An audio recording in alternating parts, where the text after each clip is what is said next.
এই অচিনাকি গাঁৱত অকলে অকলে খোজকাঢ়ি গৈ আছোঁ। মই মোৰ লগৰ এজনী ঘৰত থাকিবলৈ আহিছোঁ। মৈধল খজোৱা বুলি কয়, তাইৰ ভনীয়েকৰ তুলনি বিয়া আছে অহা কাইলৈ। মই আজি আগদিনাখনে থাকিবলৈ আহিছোঁ।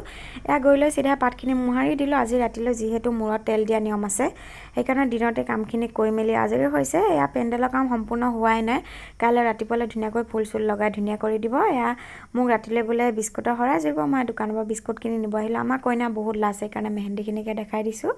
এয়া ৰাতি 8টামান বজাত আমি ছোৱালীবোৰ ঘৰৰ পৰা আনিবলৈ গৈছোঁ, কাৰণ ছোৱালী তেল দিয়া দিনাখন, মূৰত তেল দিয়া দিনাখন বহুতখিনি ছোৱালী লাগে, আৰু বোৱাৰী ছোৱালী বুলি ক'বলৈ নাই, চবে মিলি ছোৱালী মূৰত তেল দিব। বহুত কেইঘৰত সোমালোঁ, ছোৱালী নাপালোঁ।